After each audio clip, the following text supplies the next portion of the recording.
Well, sir, the evening meal has been over only a little while as we enter the small house halfway up in the next block now. And here in the living room, we find Mr. Victor Gook and his son, Mr. Rush Gook. The gentlemen face each other across the library table, and a somewhat sluggish game of rummy is in progress. Listen. That's the third time in 5 minutes you've made a mistake, Gov. Hardly be a matter of life and death if it had been the fourth time. No, but you don't generally play so sloppy. Probably the heat. Warm weather like this makes a fella's brain sticky. My brains ain't sticky. All through with the dishes, Sade? Yeah. Say, that brick mush man gets loonier every day. What's he done now? I stepped out on the back porch a minute ago, and he was coming along the alley, and he hollered to me, "Hey, ain't we the famous people getting our name in the paper?" Oh, he's a lame brain right, that brick mush man. I wonder what he meant. Talking gibberish, likely. Say, how about moseying down to the picture show? Picture show? I feel in a mood to loll back in the richly cushioned seats of the Baijiu and be transported into the land of make-believe. Why, I haven't heard you suggest going to a picture show of your own accord in 97 years. The fit seems to be on me this evening. Get your hat. Get your hat, Rush. Now? It's not even 6:30 yet. Get your hat. Get your hat, Sadie. We'll hie us to the silver screen. Well, what's on? A stirring play full of drama and pathos. I understand we can expect a tear and a chuckle. What's the name of the play? I forget. Tell her, Rush. I'm not familiar with the title. All I know is Gloria Golden and Four-Fisted Frank Fuddleman's in it. Gloria Golden and Four-Fisted Frank Fuddleman. Two fine, capable performers. Get your hat, Sadie. Hey, what is this? Why? I've heard you say 50 million times you hated Gloria Golden and Four-Fisted Frank Fuddleman. They're supposed to be wonderful in this picture. What is the picture? We can obtain that intelligence when we reach the brightly lighted facade of the playhouse. The name of the dramatic piece isn't essential. Rose by Rush, let's see. Get tonight's paper. Okay. I suggest we get started. Leave now? Sure. Well, it's only 20 minutes past 6 o'clock. The earlier we arrive, the better choice of seats will be available. Well, they don't start selling tickets till 7. That a fact? Oh, well, what's the odds? We can stroll downtown in a leisurely fashion, observing the various sights and enjoying Hey, a fine what's eating you? Nothing. I feel good this evening. First, you suggest taking in a picture show, something you never do, and then you want to hurry us down to the theater before it's even open. I'm in gay, whimsical spirits. I'll say. I can't find tonight's paper. Well, must be around somewhere. I certainly don't see it. It never come. What? Tonight's paper never come. Boy must have missed us. My God, you brought it in. In fact, I saw you sitting on the Davenport before supper reading it. Was it tonight's paper? Wasn't it? You went out and got it off on the front porch. Yeah, sure. Tonight's paper. Vic, what you got up your sleeve? Up my sleeve. There's a mouse in the Cracker Barrel someplace. I think so myself, man. He made about 40 mistakes playing rummy while you were doing the dishes. It's this half-wit heat. Warm weather throws my reflexes out of kilter. What I need is a couple hours in the cozy confines of the Baijiu Theater watching those two fine performers, Gloria Golden and Four-Fisted Frank Fuddleman, tug at heartstrings and play on Hey, the I see the newspaper. Where? See a corner of it sticking out from underneath the middle cushion on the Davenport? Well, for mercy's sake. You didn't hide it very good, Gal. Probably slopped it under that cushion subconsciously. Hot weather plays funny tricks on a fella. I read an article here the other Vic, day is where... my name in the paper tonight? Your name in the paper tonight? What did you hide it for? I never hid it. I suppose I must have The untaken brickmush man said my name was in the paper. Oh, the brickmush man. He's crazy as a horse. Brickmush man said my name was in the paper, and you go to work and hide the paper. Also, you're upset and agitated and trying to rush us downtown to the moving picture show. Warm weather's affecting you, too, I guess, Dr. Sleep. Lazy Hours pool parlor, print another piece about me. No, not that I know of, anyway. Fetch that newspaper once, Willie. Oh. We'll find out about this. Oh, thunder. Let's put on our hats and stroll down to the Baijiu. I want to know why my husband hides newspapers underneath Davenport cushions. I'm inquisitive. Telephone thing. I'll get it. Hank got stuff. Smelly Clark threatened to call. Go away from there. I said I get it. Hank got stuff. Don't see how you can be so positive. Hank got stuff. Give me the newspaper, Rush. Oh. Hello, Hank. Who? Oh, yeah. Rush. For me, Why do you think I'm proffering the receiver? Smelly Clark? Yeah. What did I say? Will you take the telephone, please? Will you take the telephone? Oh.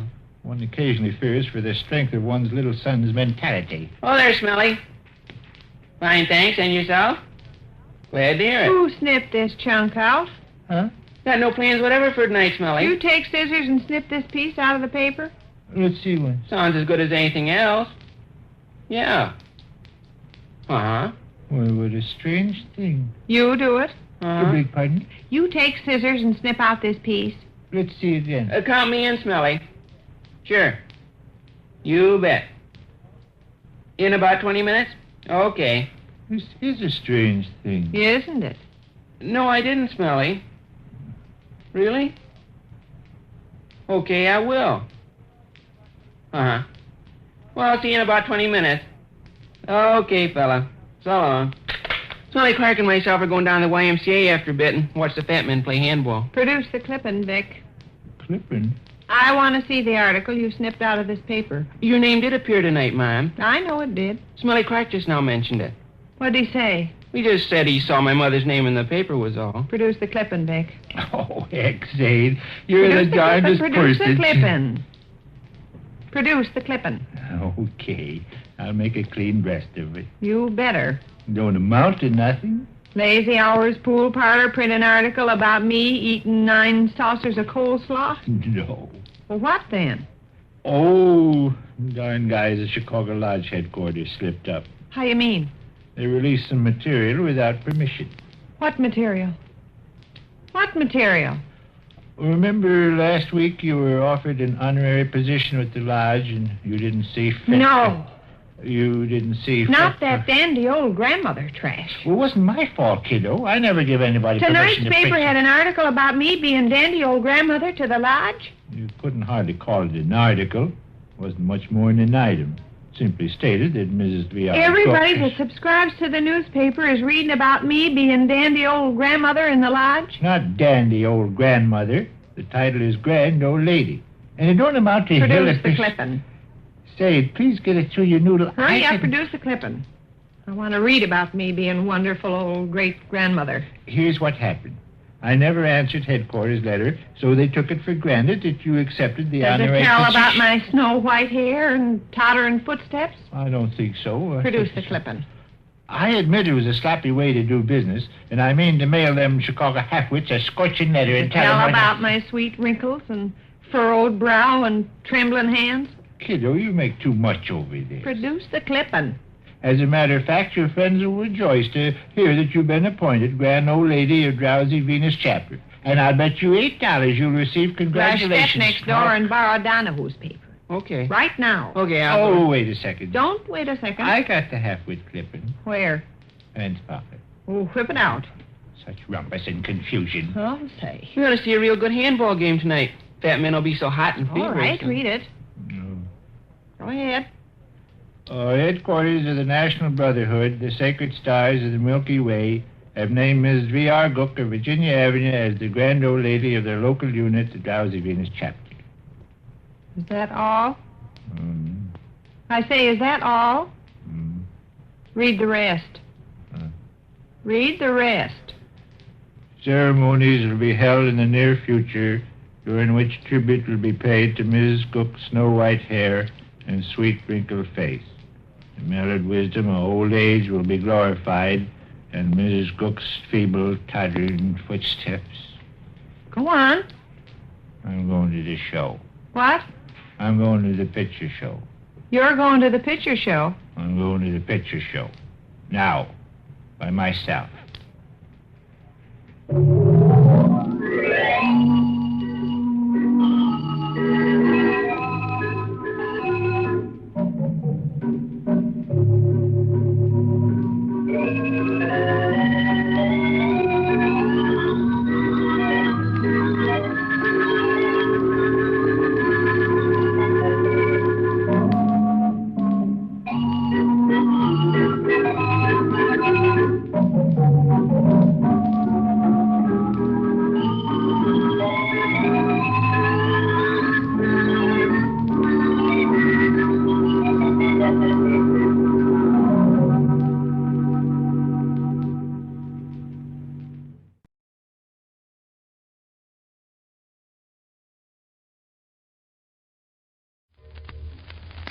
Well, sir, it's a few minutes past 12 o'clock as we enter the small house halfway up in the next block now.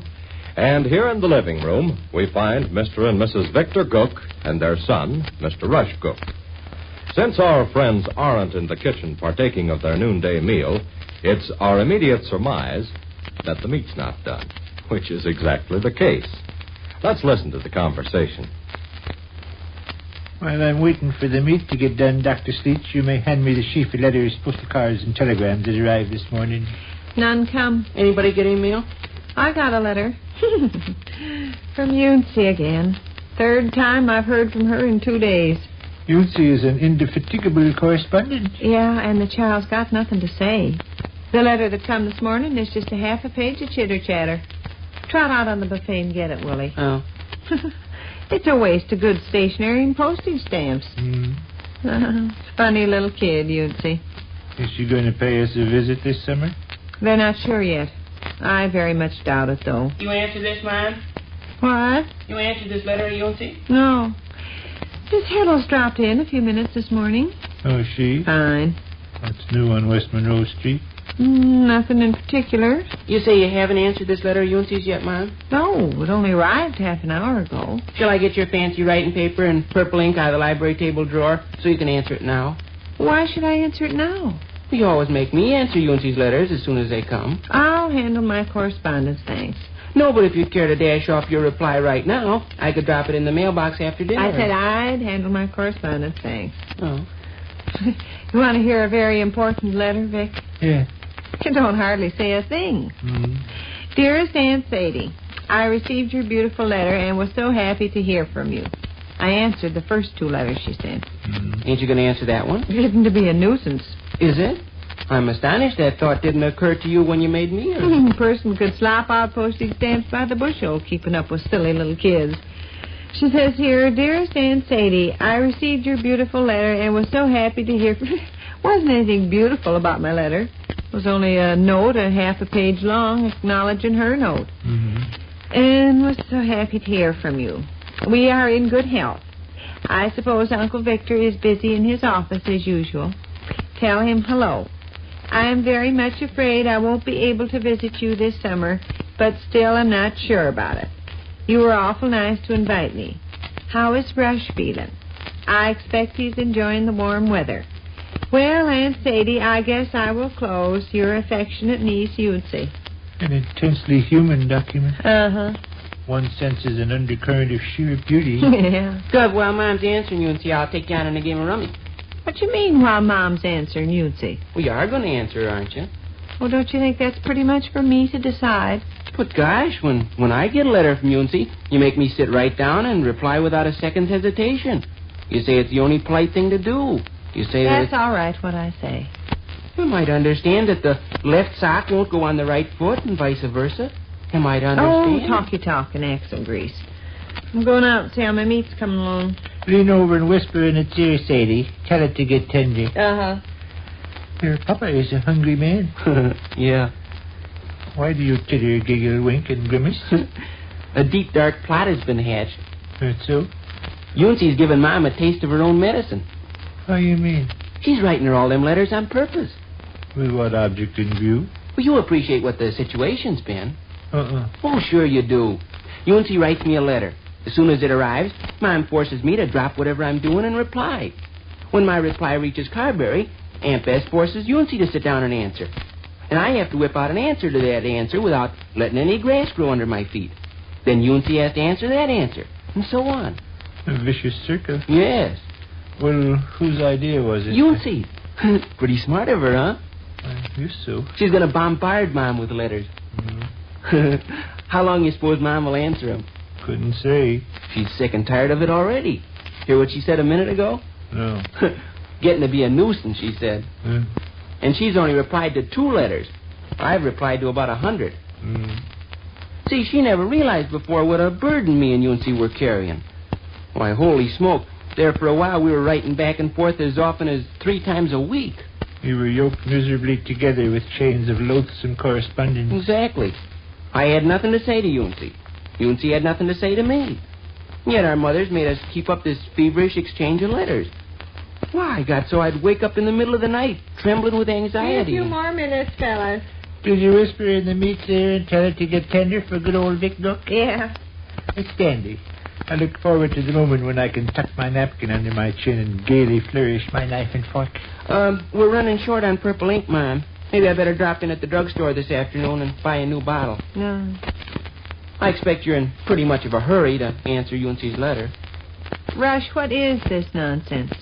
Nonsense. Yes, nonsense. All I'm thinking about is how quick you make me slop out pen and ink and when I hear from UNC. You always say, sit down, Rush, and answer your dear little cousin. Write a lovely, sweet reply and use my stylish stationery and purple ink. Doorbell is ringing, doorbell is ringing. Well, Lance, wonder who it could be at noontime. We'll see, Willie. Oh. Kids, likely. Mm. That Bluetooth Johnson boy don't care when he drops in. Not Bluetooth Johnson this trip. Bluetooth's in Peoria today. Our loss is Peoria's gain. Yeah. Our loss is Peoria's gain. If I wasn't so hungry, I'd take a train and ride along some shady lane. Or would that be in vain? Oh, one thing about West Monroe Street and Settles told me. Huh? A new family's moved in the 700 block. Hey. People by the name of Sprawler. He works in the C&A shops. I understand Special him. delivery letter. What? Special delivery letter. Who for? You. Where from? Carberry. Aunt Bess? UNC. UNC. Uh-huh. Addressed to me? Mrs. Victor R. Gook. Oh, what's eating a child? She's an indefatigable correspondent. Special delivery stamps cost money. Maybe it's something important. Yeah, I'll bet. Now, we will have to replenish our supply of purple ink. You got 2 letters to answer. By George, I like to see a couple relatives keep up a fine, steady correspondence. I like to see a couple relatives. Ish. Just little trivial talky talk. Huh? And mailing at special delivery. Wonder if her mother knows how she throws her money around. What does little Yutzi have to say? Dearest Aunt Sadie, just a line to inform you we are all well. I received your answer to my second letter and was so glad to learn everyone enjoys good health. I expect Uncle Victor is busy in his office these days. Rush is probably playing a good deal of baseball. We've had wonderful warm weather here in Carberry the last week or so. Well, I will close for now. Love to all, your affectionate niece, Yuncy. A stirring human document. Uh-huh. A leaf torn at random from the notebook of life. I'm not going to answer any more of these darn things. You're not, Mom? No. But you made me do it 3 and 4 times a week the last 6 months. Mm-hmm. How many hundreds of times in the last 6 months have you handed me a letter and said, here's a lovely little note from your cousin. Sit right down at the library table and write a reply. That's different. Why is it different? 'Cause it is. Won't you clarify your statement a little more? Oh, fish. UNC is just as much your niece as she is my cousin, isn't she? Hasn't she got a right to expect the same consideration from her aunt as she gets from her cousin? Seems to me it's your sacred duty to sit down at the library table and write out a sweet reply to UNC's adorable... Hey, who am I talking to? An enormous big college professor or somebody? Sounds like it. Well, I can't force you to answer UNC's letters, Mom, like you can force me. If you decide it's a nuisance, all well and good. I, however, am not in a position to decide anything. I have to answer UNC's letters, whether I want to or not.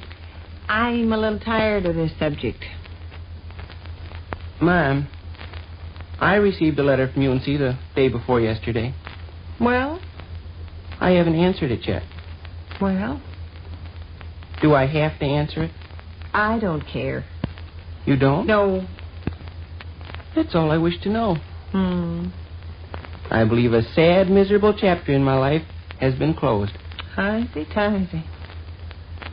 Hey, let's go eat our dinner. Yeah, let's do. Come on. I am ready. Which concludes another brief interlude at the small house halfway up in the next block.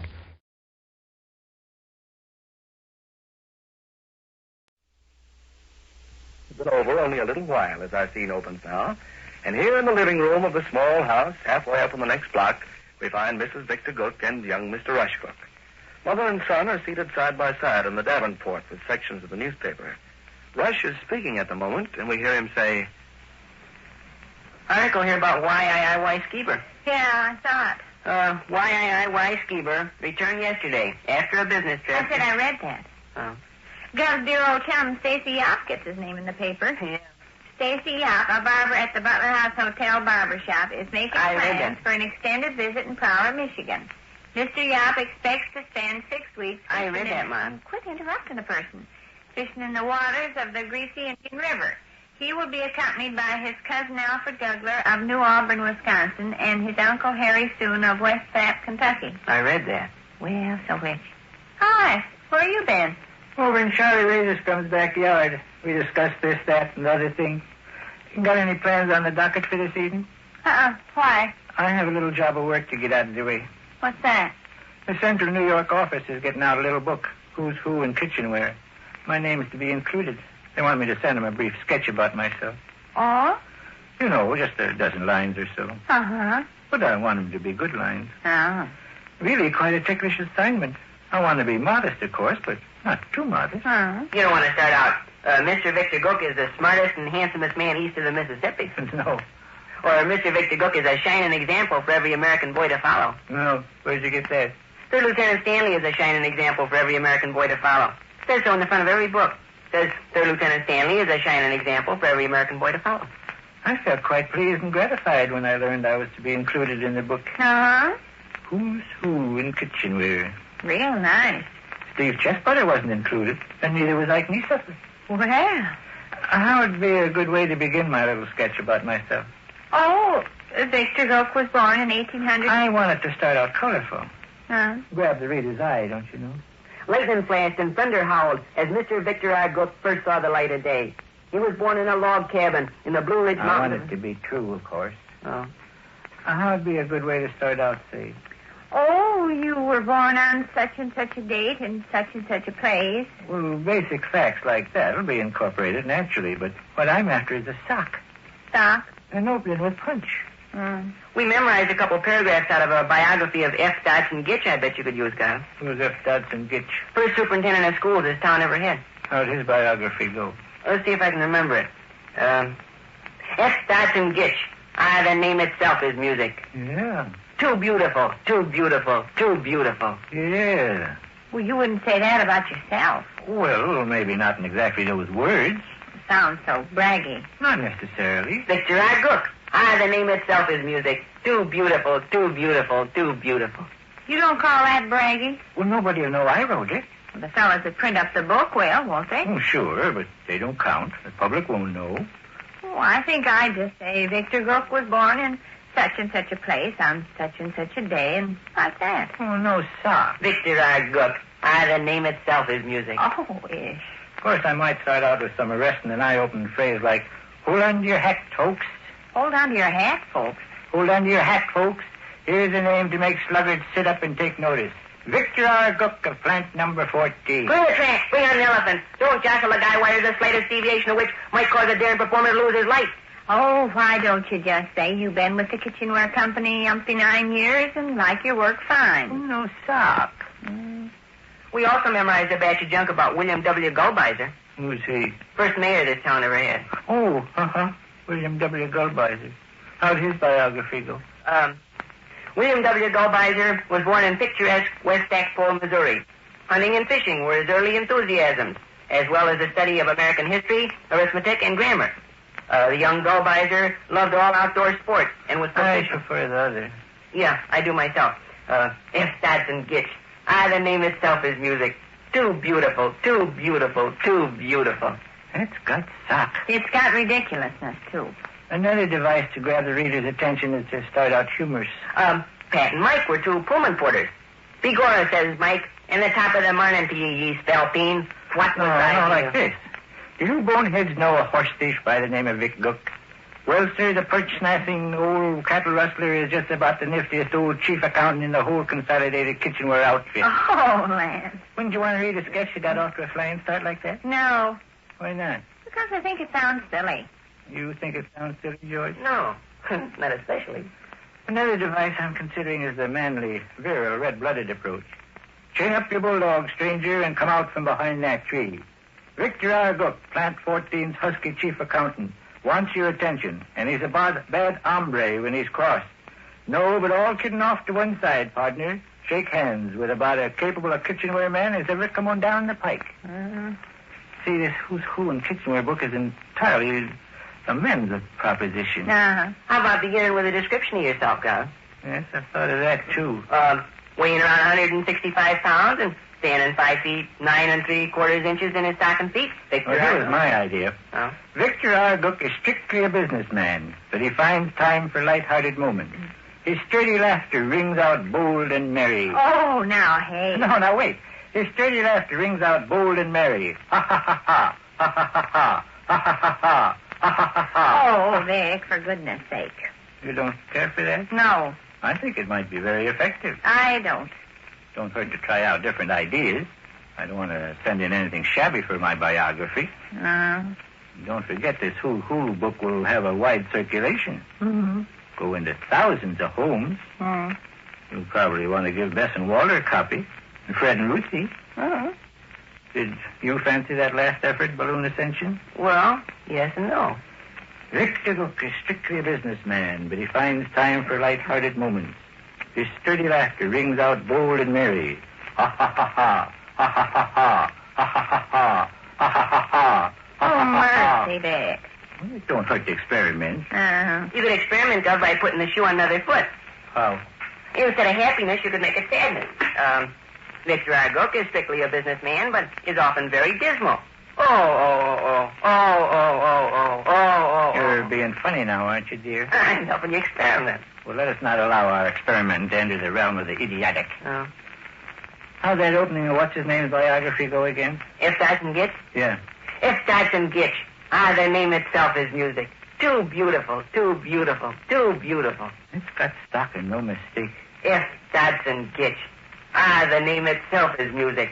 Too beautiful, too I'm beautiful. getting tired of hearing you repeat that trash over and over, Rush. Rush Sadie is helping his father. He sure is.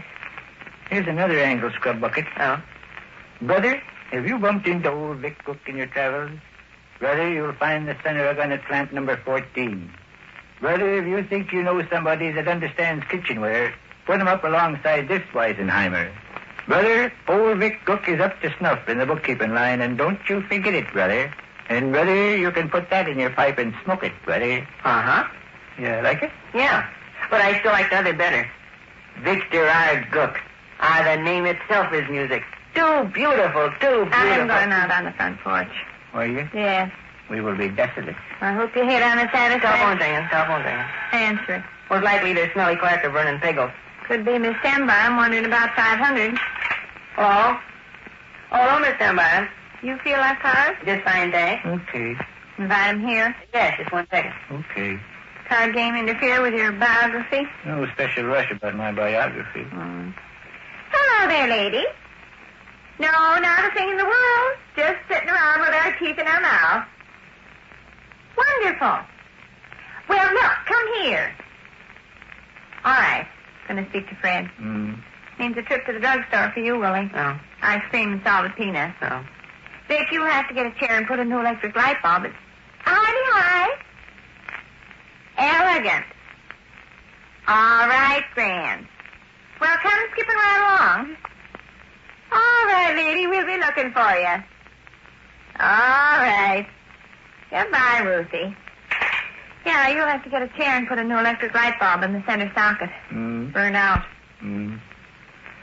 Kiddo, I kind of fancy that biography opening where I laugh. Huh?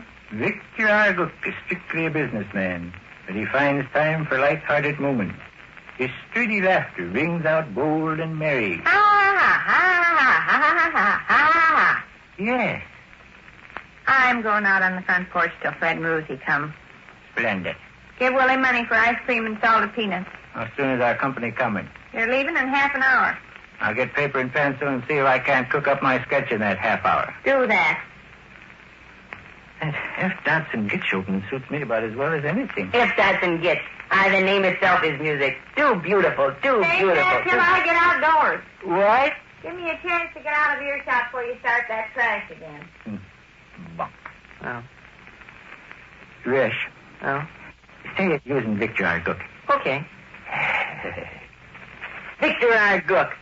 The name itself is music. Too beautiful, too beautiful, too beautiful. Which concludes another brief interlude of the small house halfway up in the next block.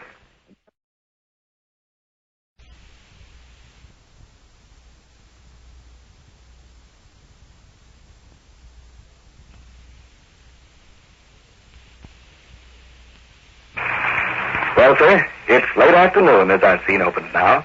And here in the living room of the small house halfway up in the next block, we find young Mr. Rush Gook and his great-uncle Fletcher. The gentlemen are contemplating a large old-fashioned easy chair beside the Davenport. Uncle Fletcher is holding forth at the moment, and we hear him saying, First-rate easy chair for sitting on, Rush. It was built to last.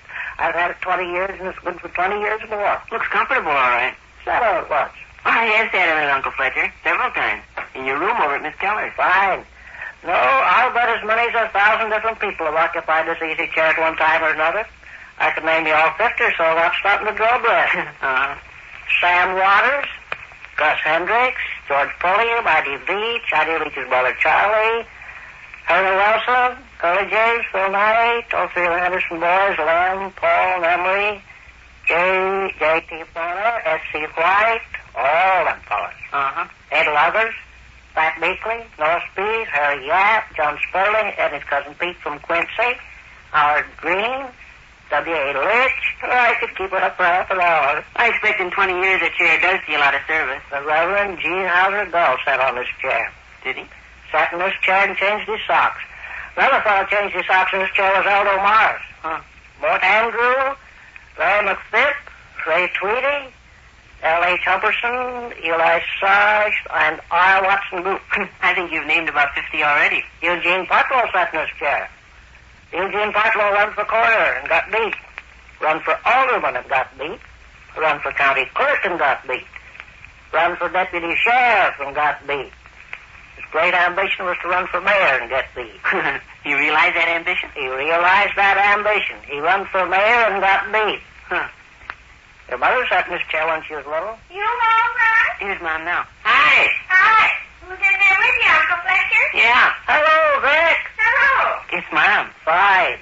Yes, your mother sat in this chair when she was little. Let's see, she couldn't have been more than 9 or 10, I remember. Well, how are you? Hello, Sadie. The scallywag of a rush told me it was Vic called in. Oh, I never done any such a thing. You were the fellow who jumped to the conclusion it was Gov in the kitchen. I said, here's Mom now, and you Who's called here, Rush? Uncle Fletcher. How'd it get here? Him and Mr. Gumpox brought it over. You recollect this chair, Sadie? It's the same old easy chair I've had for 20 years. I just telling the lad here, I remember when you were a little bit of a tyke that used to sit on it. Hi, Gov. You really got company? Uncle Fletcher. Did you bring that chair from your room at Miss Keller's? Fine. I've got naming over to Rush the different ones that sat in it. Sam Waters, Gus Hendricks, George Pulliam, I.D. Veach, I.D. Veach's brother Charlie, Herman Wilson. people. Well, who's the young fellow with the elastic-sided shoes? How are you, Vic? Glorious day. Yes, indeed. But down to the office, likely. Yes, I have. And it's been hot as a cook stove. Fine. He's brought over this awful old easy chair. What for? I don't know. See anything new around here, Vic? Notice any extra furniture? Well, let me see. I'll glance at the... My easy chair. Oh, to be sure. Recollect it? Certainly do. It's like an old friend. How'd they bring it over? That's right, my George. What's the idea? I don't know. Just out here myself. You're just telling the folks, Vic. The Reverend G. Hauser Gull sat in this easy chair. I expect you remember him. Preached there in Belvedere many years. Later died. What are you going to do with your easy chair, Uncle Fletcher? Beg pardon, Sadie? Why did you bring your easy chair away from your room at Miss Keller's? To sit on. Sit on. Here's the thing. Uh-huh. You people been sociable enough to ask me to spend considerable time here. I'll spend maybe, 2 or 3 evenings a week. Yes? Some weeks, of course, won't spend any time here.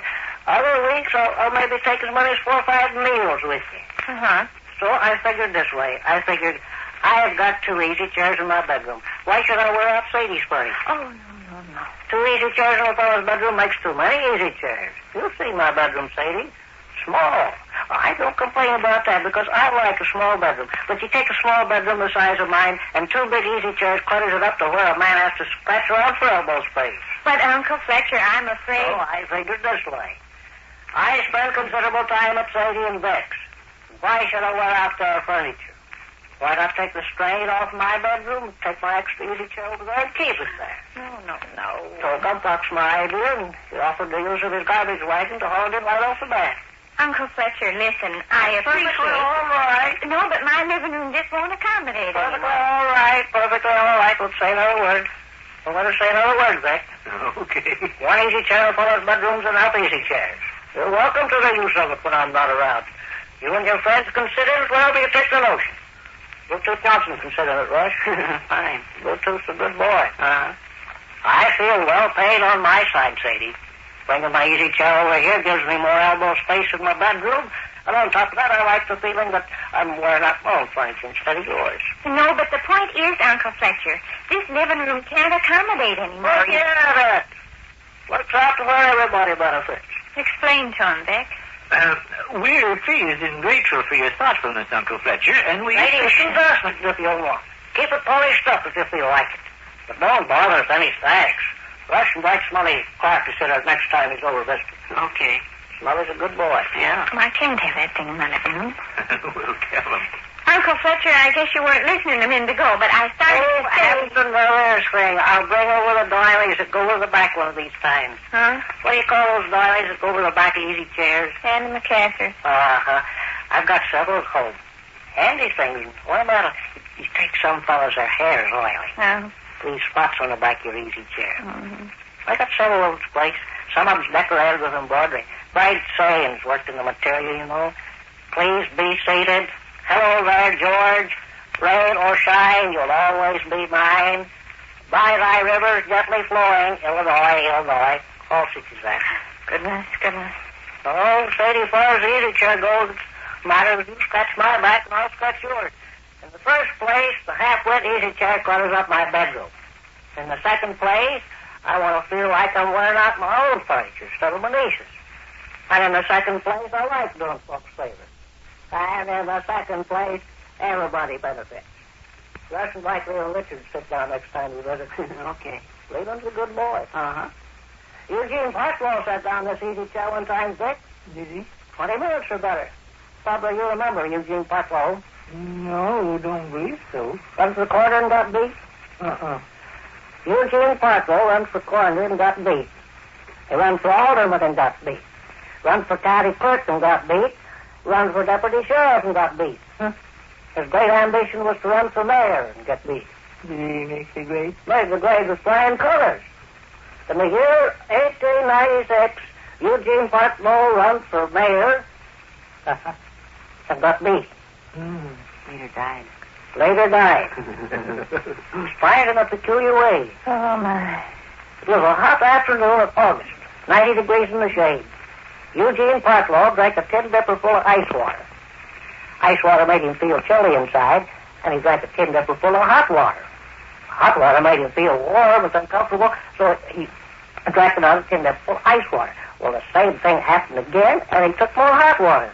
That kept up till he drunk 8 tin dippers full of ice water and 8 tin dippers full of hot water. He sat down on a pile of railroad ties and passed away. Goodness. Stuff happens, don't it? Yes, it does. Stuff happens. Getting back to your easy chair, Uncle Fletcher, I think I'd better tell you straight out and no beating around the bush. Maybe I said perfectly all right, and the man perfectly all right. I'm not robbing myself. I'm benefiting.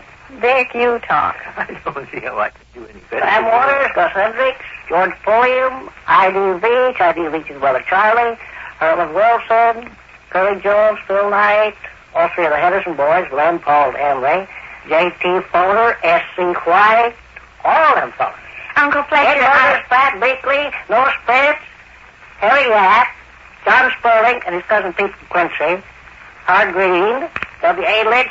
I can keep it up for half an hour. Uncle And Fletcher, ladies, by George. Myrtle Pearson and her little boy Art from Shreveport, Louisiana. Ida Pilgrim, her sister Louise.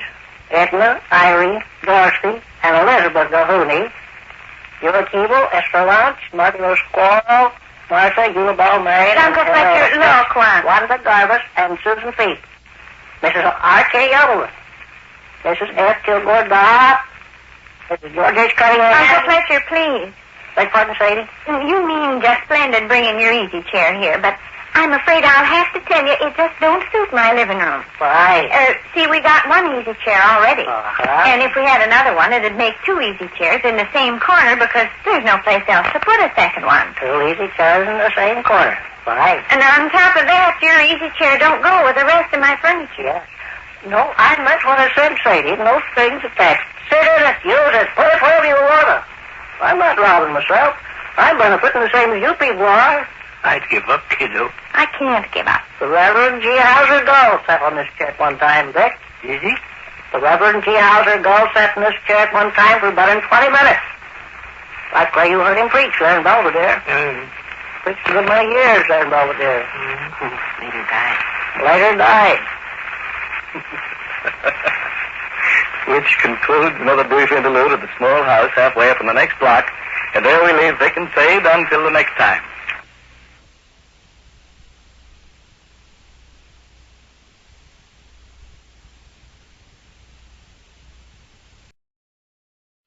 And now get ready to smile again with radio's home folks, Vic and Sade. No, haven't even started to leave yet, Fred. I don't guess Vic's even got a shirt on yet. Oh, I expect we ought to be there in the next 20, 25, 30 minutes. Uh-huh. Oh, really, Fred? How you mean? Oh? Oh, ha-ha. Well, I'll tell him. Where's my blue necktie? Uh-huh. I see.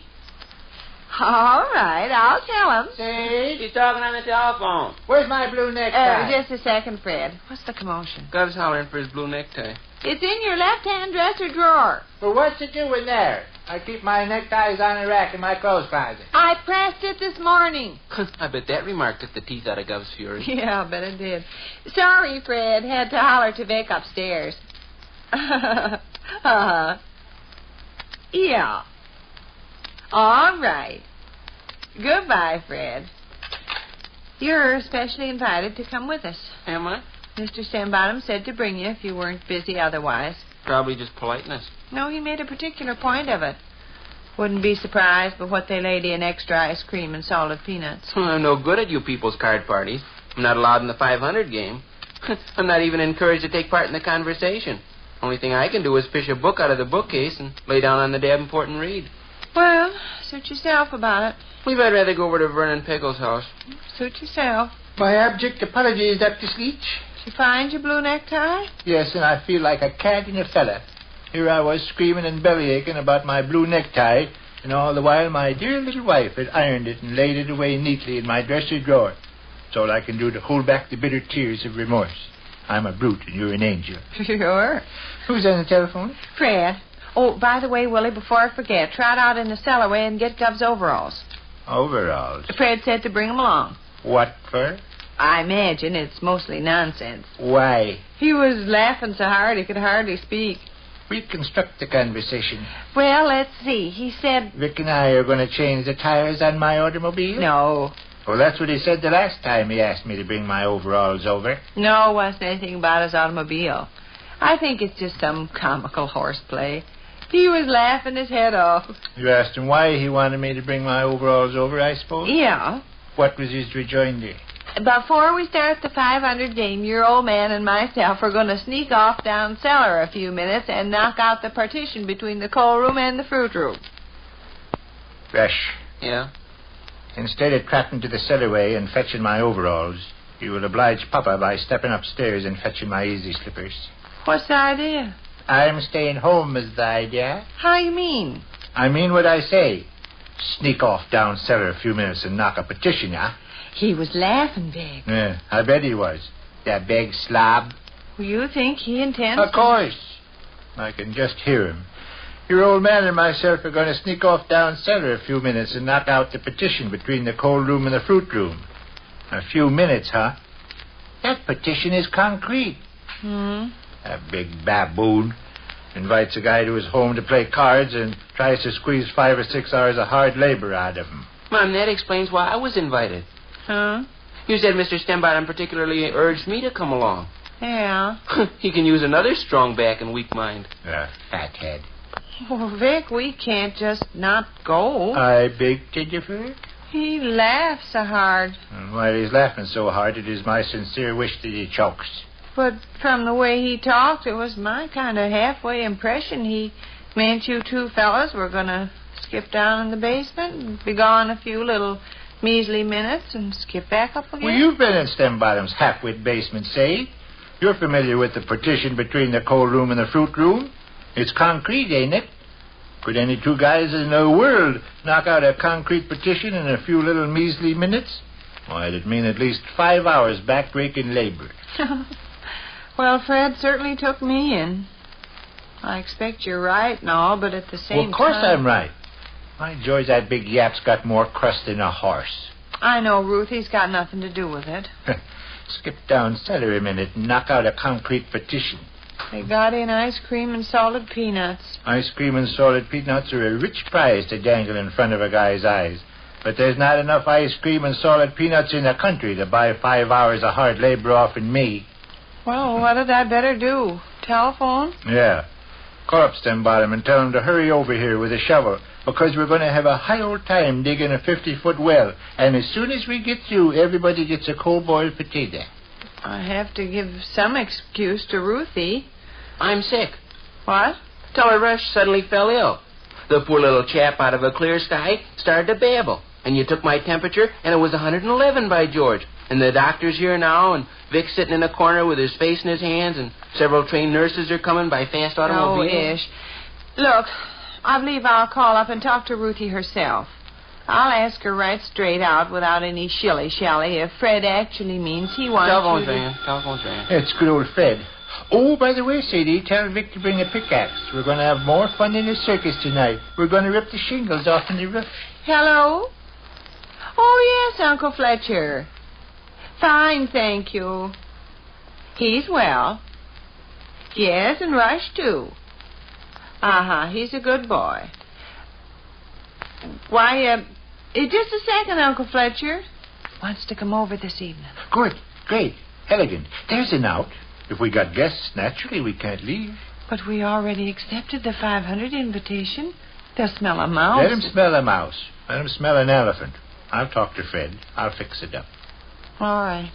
Uncle Fletcher? Yeah, come ahead. Be delighted to have you. No, not at all. No, not at all, Uncle Fletcher. Fine. You bet. Elegant. We'll be looking for you. Goodbye. Now, if you'll slap over the telephone, I'll make contact with Brother Stem Bottom. That big ox. Oh, I hate stuff like this. So do I. We should use my scheme. Rush's fell ill. The poor little tyke's all broken out in green splotches.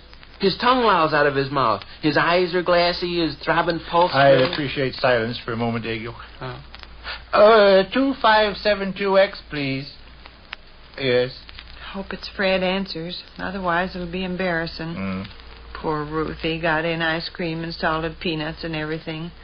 I just hate stuff where a person... Is this the governor of Wyoming? Hello, Fred. Fine, thanks.